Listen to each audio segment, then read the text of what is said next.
इस्लामी नज़रियाती council तमाम मसालिक शिया सुन्नी अकाबरीन का मुतफ़क्का फैसला है, निजी महफिल है कुछ दोस्तों की। लेकिन अगर वो दोस्त ये कहे कि ये जो शख्स आ रहा है ये वीडियो इराकी परफ्यूम अबुल फजल के ताउन से पेश की जा रही है, जो कि पाकिस्तान में लॉन्च हो चुका है। बेहतरीन खुशबू है और इसे अबुल फजल इसलिए कहा जाता है क्योंकि हरम हज़रत अब्बास में यही खुशबू इस्तेमाल की जाती है। ऑर्डर करने के लिए व्हाट्सएप नंबर पर बिस्मिल्लाहिर्रहमानिर्रहीम, सलामुन अलैकुम मोमिन इकराम, उम्मीद है आप सब खैर आफियत से होंगे। आज की वीडियो इंजीनियर मोहम्मद अली मिर्ज़ा के हवाले से है।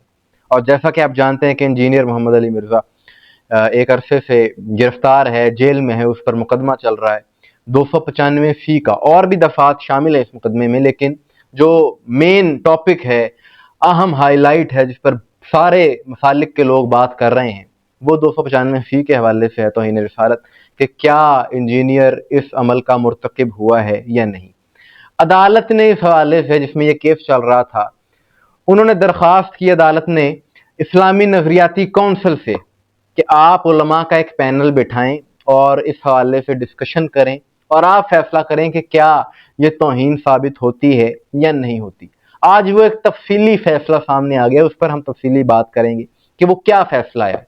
इससे पहले मैं वाज़ेह कर दूं कि इस्लामी नज़रियाती कौंसल में जो उलमा हैं, तमाम मसालिक की नुमाइंदगी के लिए वहाँ पर उलमा हैं, और इनमें से कोई भी आलिम इंतहा पसंद नहीं है, तकफीरी नहीं है, बल्कि मोतदिल उलमा है। तमाम मसालिक से मोतदिल उलमा उसमें शामिल हैं और शिया मसलक की नुमाइंदगी वहाँ पर अल्लामा इफ्तिखार हुसैन नकवी साहब करते हैं। और ये जो फैसला आज इस्लामी नज़रियाती कौंसल की जानिब से सुनाया गया है, इस पर भी तमाम उलमा के दस्तखत हैं। फैसले में क्या बात कही गई है उस पर बात करते हैं, लेकिन उससे पहले मैं आपको बताऊं कि जब इंजीनियर अली मिर्जा गिरफ्तार हुआ था, मुझे कुछ लोगों ने कहा जी आप इस पर अपना मौक़िफ़ दें। मैंने उसमें दो बातें की थी उस वक्त, वो ऑन द रिकॉर्ड मौजूद हैं, आप अब भी देख सकते हैं। मैंने कहा था कि जुबान का इस्तेमाल सबसे अहम है, किसी भी खतीब के लिए, किसी भी वाइज के लिए, किसी भी स्पीकर के लिए यह चीज़ बेहद ज़रूरी है। उसे गौर करना चाहिए कि वो क्या बात कर रहा है। फॉलोइंग ज़्यादा होने का मतलब ये नहीं होता कि आप जो मर्जी बात करें। और दूसरी बात ये कि जो मसीही कम्युनिटी की तरफ बात की निस्बत दी गई कि जी वो ऐसा समझते हैं, मैंने उस वक्त ही ये बात कही थी कि मेरी एक जिम्मेदार शख्सियत से बात हुई है, उन्हीं की कम्युनिटी के, और उन्होंने ये बात वाज़ेह की है कि ऐसा कोई मौक़िफ़ हमारे यहाँ नहीं पाया जाता, ना ही उनके यहाँ कोई ये लफ्ज़ जो कहा गया है इसकी कोई गुंजाइश है। अब उस फैसले की तरफ आते हैं। इंजीनियर अली मिर्ज़ा के जो उसकी तायद करने वाले हैं, उनकी जानिब से ये मौक़िफ़ इख्तियार किया गया जी कि नकल कुफर कुफर नाबाशद, यानी कि कलमा कुफर नकल करना तौहीन के ज़ुमरे में नहीं आता। और उनका ये मौक़िफ़ था कि इंजीनियर ने ये जो अल्फाज कहे हैं ये अपनी तरफ से नहीं कहे, बल्कि किसी का अकीदा आगे बताया है। अब इस पर जो फैसला आया है, आप स्क्रीन पर देख रहे होंगे, उसमें जो अहम नुकात हैं उस पर हम बात करते हैं। उसमें यह कहा गया है कि अक्सर ये कहा जाता है कि कुरान और सुन्नत में भी बाज़ कुफरिया अल्फाज नकल हुए हैं, मगर ये बात अधूरी पेश की जाती है। हकीकत यह है कि जब इन तमाम मुकामात को देखा जाए तो साफ जाहिर होता है कि वहां इन अल्फाज को बतौर रद्द, इनकार और सख्त तंबीह के साथ जिक्र किया गया है, ना कि किसी तायीद के तौर पर।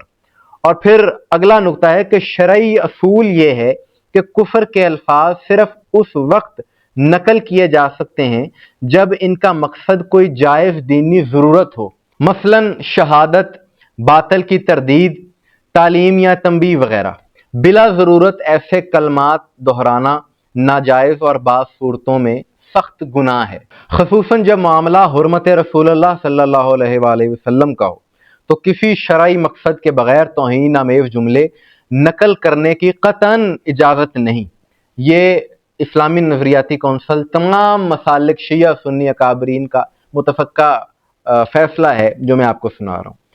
आगे कहा जाता है कि जी मिर्ज़ा मोहम्मद अली इंजीनियर के कई बयानात में ऐसे जुमले मौजूद हैं जो महज नकल कुफर पर मुश्तमिल हैं, मगर किसी शरई मकसद के बगैर कहे गए हैं।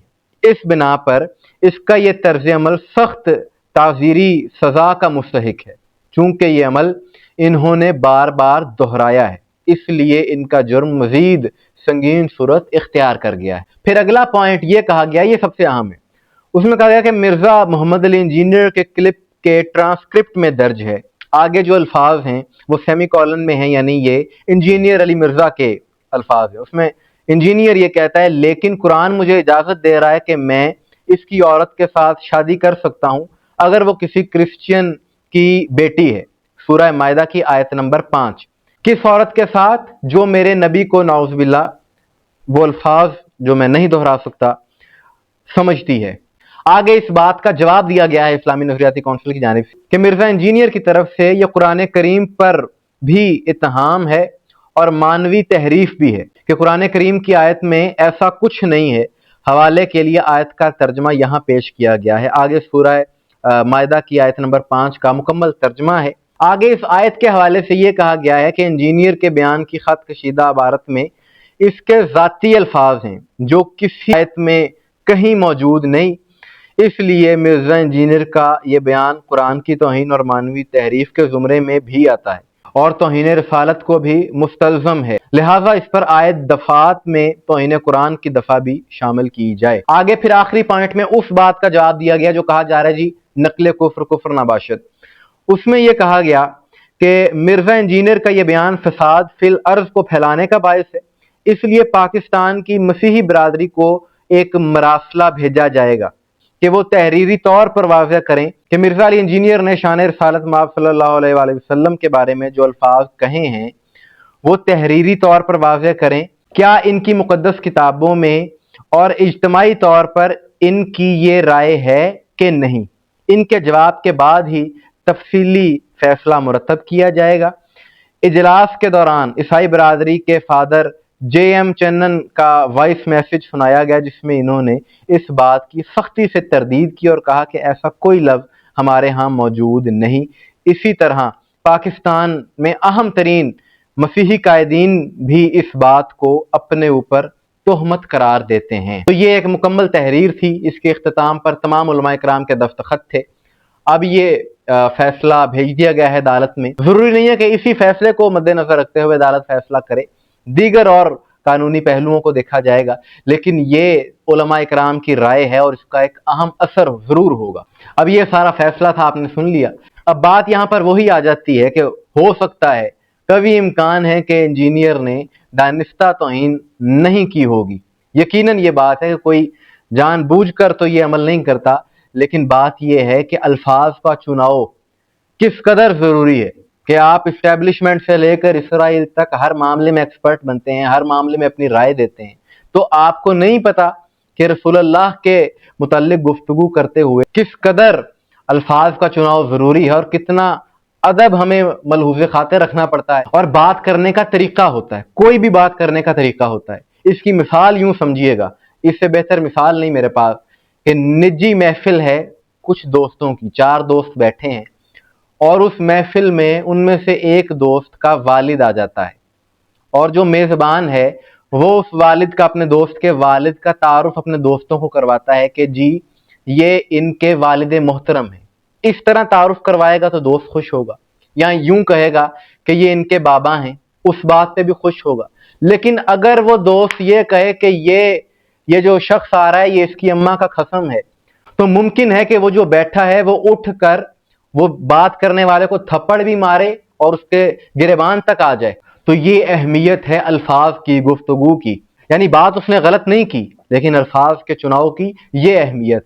تو جب ہماری نجی محفلوں میں آج کے اس دور میں اتنی اہمیت ہے الفاظ کے چناؤ کی، ادب کی، تو کجا جب ہم سردار انبیاء کے بارے میں گفتگو کریں تو پھر الفاظ کا چناؤ ایسا ہونا چاہیے کہ جیسا ان کے شایان شان ہے۔ مومنین اکرام، آپ کے حوالے سے کیا رائے ہے کمنٹس میں ضرور بتائیے گا۔ مجھے دعا میں یاد رکھیے گا۔ السلام علیکم ورحمۃ اللہ۔